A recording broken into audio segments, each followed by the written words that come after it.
Well, here we are in Greenham Common Control Tower, and I'm sitting behind part of the display for Newbury area in World War II, which shows Hiroshima in the middle and the shockwaves going out from that event in Hiroshima in 1945 to the sighting of cruise missiles here.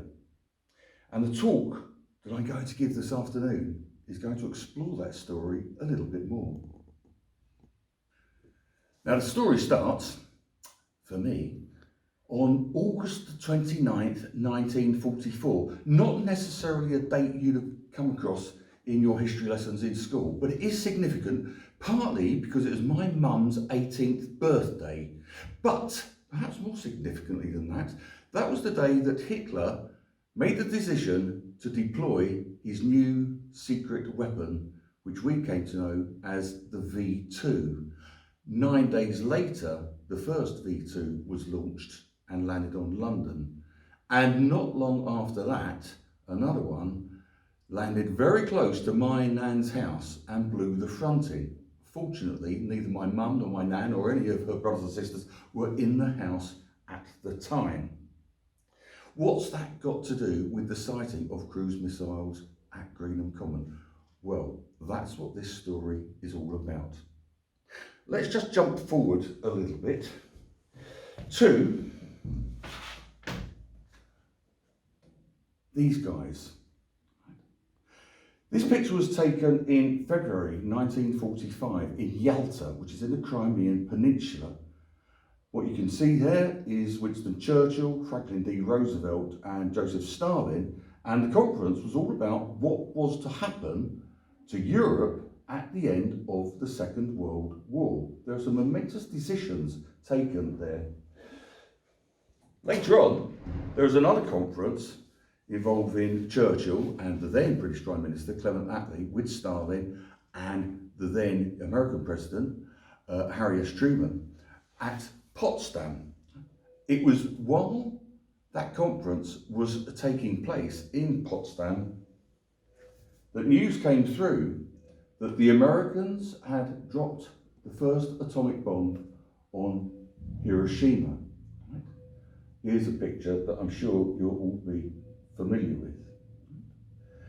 That's when the shockwaves really started in terms of European and indeed world politics.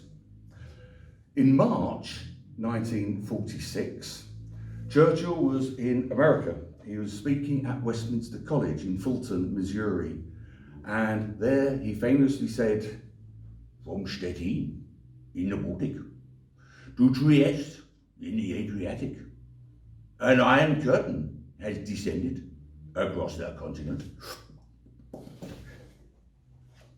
And what he was talking about was this, because in the years that followed, Europe certainly was divided into two, with the NATO, the North Atlantic Treaty Organization alliance, on one side, and what later became the Warsaw Pact on the other, right? The Iron Curtain going down there. And Germany itself, as one country, was divided into two. And Berlin, which was in the middle of East Germany, as a city, was also divided. Right? Again, a picture there of how Germany was, Berlin was divided. It was surrounded, really, by kind of fences and barbed wire and lots of soldiers. You know, I've been there myself. I'd seen it. And it was a fairly frightening prospect. Lots and lots of other things started taking place at the same time. So let's go back to the V2 that landed near my nan's house. The V2 was designed by a chap called Werner von Braun, right?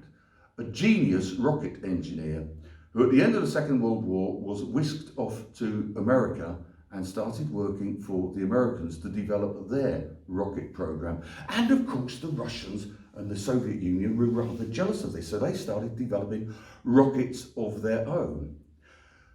After Churchill's speech about the Iron Curtain falling, that's what we mark as the beginning of the Cold War. But it wasn't just rocket technology that was developing rapidly. Lots and lots of other things had also developed. For example, let's just consider cameras and the realization that if you could take pictures of what your enemy was up to from the air and from a long way off, it would give you a distinct advantage. Cameras have been extraordinary. In fact, in RAF Benson near here, in the Second World War, that was one of the main RAF bases for flying, for example, Spitfires and Mosquitoes over German territory, and discovering that if you took aerial photographs at a 60-degree angle and put them through a stereoscope, you could actually get a three-dimensional image of what was on the ground. Right? So we got that technology as well. And then, of course, the technology of atomic weapons. Didn't take long before the Soviet Union had developed their own atomic weapons.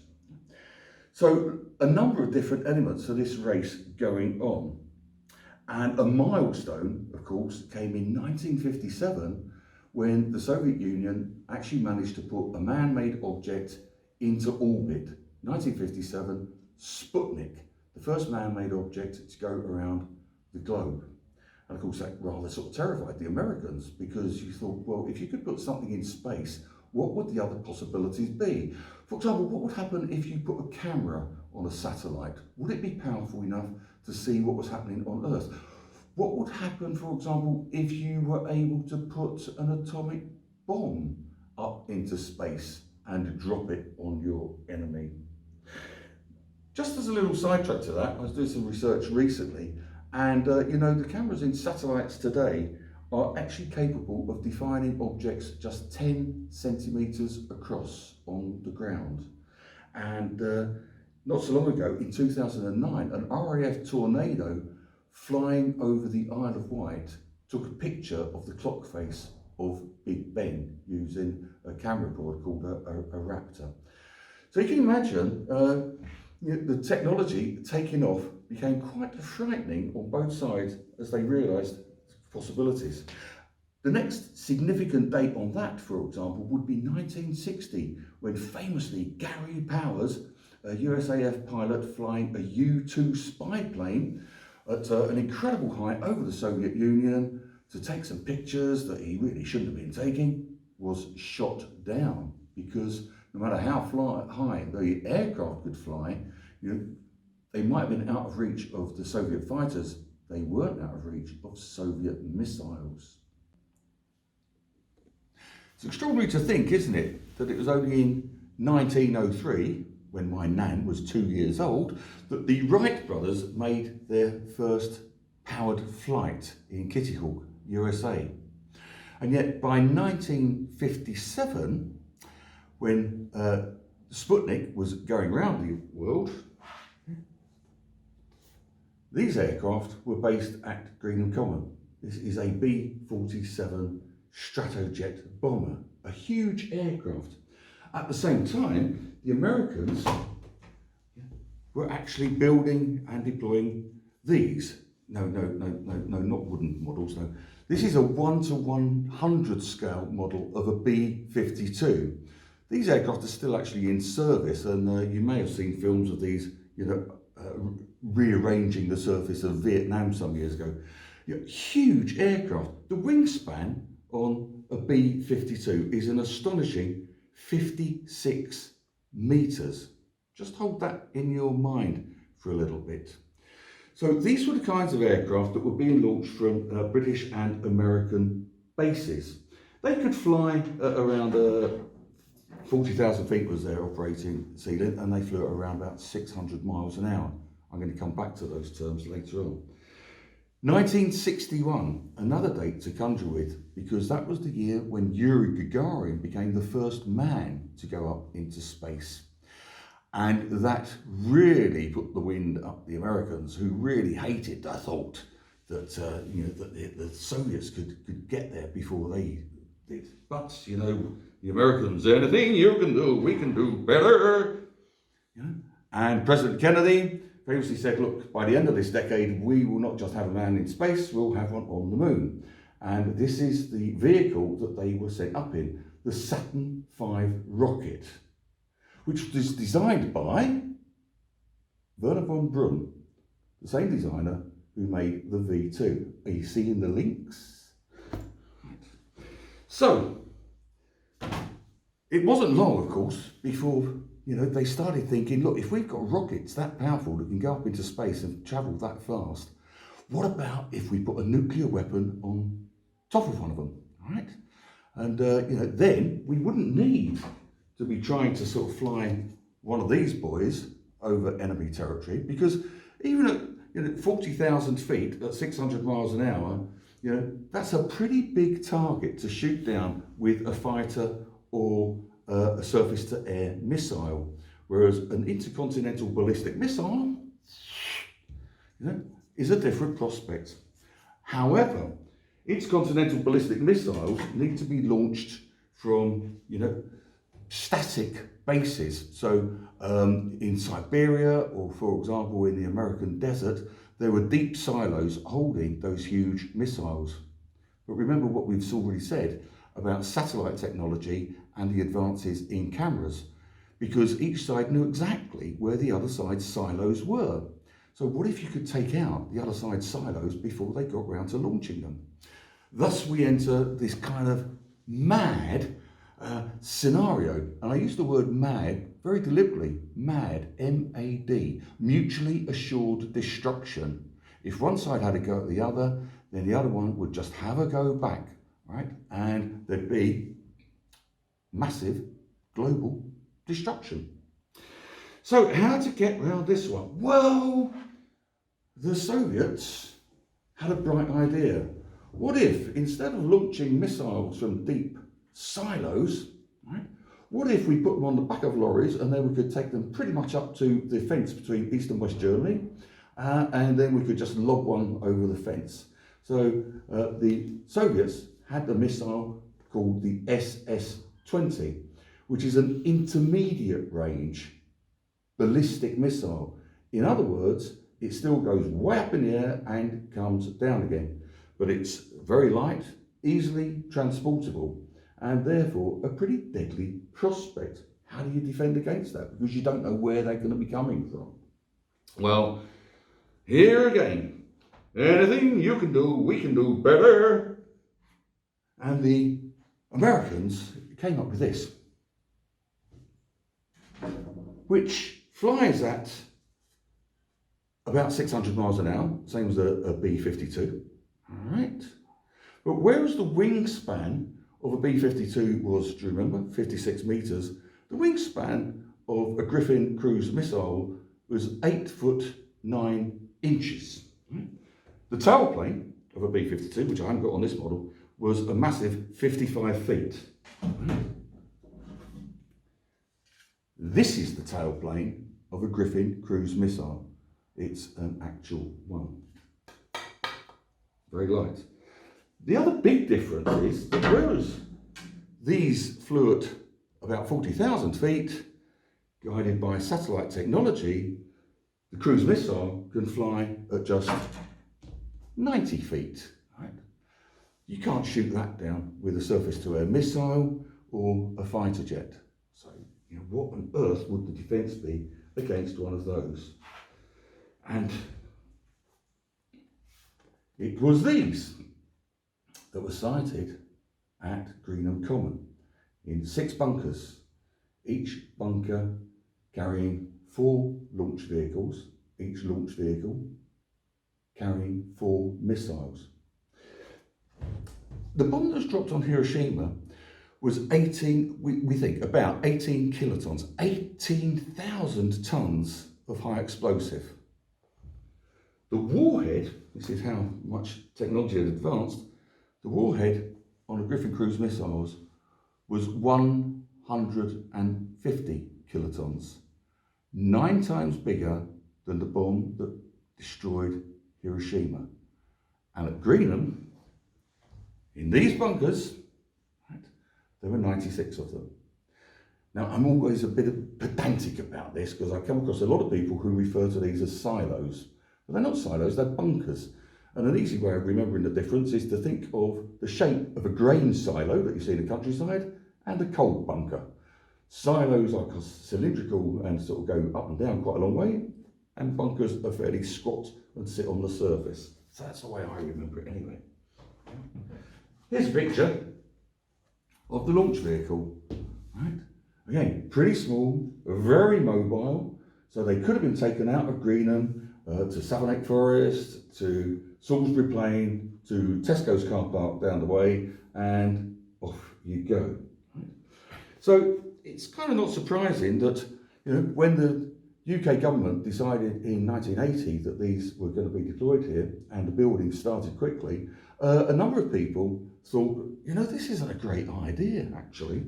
And a group of women, children and pensioners marched up from Cardiff in September 1981 to deliver a letter to the base commander at Greenham saying not that they just disagreed with the sighting of the missiles here, but they thought the whole idea of nuclear missiles and nuclear weaponry and nuclear warfare was crackers, and they didn't really want their children growing up with that hanging over their heads.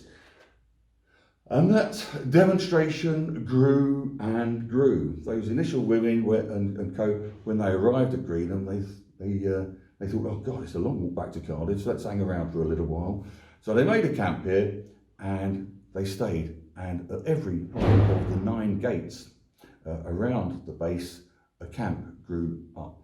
And a lot of those women stayed here for a very, very long time. Obviously, you know, there are a number of other people that were opposed to what they were trying to do and trying to say, right? But there's also a massive amount of support. And whichever way your politics lie, I mean, I do find it sort of quite impressive that in 1982, you know, 30,000 protesters, you know, made a ring around the base, you know, embrace the base, they called it. This was the day, before the days of mobile phones. It was done by, you know, by telephone and chain letters. An extraordinary piece of organisation that did that, really. On New Year's Day, on 1983, you know, a group of them famously danced on top of the half-built bunkers. All right? Yeah, I do happen to know the sort of local chief inspector of police at the time, who was at a party when he got a phone call telling him that this was happening. His reply was, sort it out yourselves. Right. So let's move on a bit. The missiles were deployed, security around the base, you know, was intensified. Right? And then, again, a little kind of personal story. It was one afternoon in July 1988 when I was driving home from work, and it was a nice sunny afternoon. I thought, well, rather than coming home on the A4, I'll take the back road round and come along Beresbank Road. And turning a corner, very close to where we're now sitting in the control tower, I had to pull up the car because I was somewhat stunned to see the hammer and sickle on the tailplane of a large Soviet jetliner right there in front of me. And I thought, I am seeing history in the making here, because I knew that on that Soviet jetliner were the inspectors that had come in to have a look at what was in those bunkers as part of the INF Treaty, which was the, let's get it wrong, the Intermediate Range Nuclear Missile something or other, all right? And it had been signed by these guys, Presidents Reagan and Gorbachev, right? And I was very, very pleased to see that aircraft. So I thought, oh my goodness me, you know, I have seen history in the making, because at last, you know, people are talking about getting rid of these weapons rather than intensifying them. So the INF Treaty, as it's generally known, that was ratified in 1988, and the missiles soon began to leave Greenham Common, right? And in fact, in 1989, that's when they started their journey home. Now, I heard one little story, and I don't know if it's true, you know, that when the missiles, you know, before they were taken back to the USA, you know, they were disassembled, you know, to make them safe. The nuclear warheads were taken off. You know, but I did hear one story from an ex-USAF serviceman, and he told me that actually they discovered that 6 of those missiles went back to the United States, and they still had the warheads on them. And it just makes me wonder, you know, the guy who was sort of there with an oxyacetylene torch about to cut one up, seeing the warhead on it, "Hey Sarge, what's this on the end here?" "Oh, never mind, soldier, just carry on." It makes you wonder, doesn't it? You do sometimes hear stories like that. My cousin's in the RAF, and he told me a few stories about what happened in the Falklands conflict of much the same ilk. So, August 1989, the missiles leave Greenham, and then in November 1989, I remember it very, very well, you know, that's when the Berlin Wall came down, basically. People just decided to go through it and started taking it to pieces. And then in 1991, that's when the last American serviceman left Greenham Common.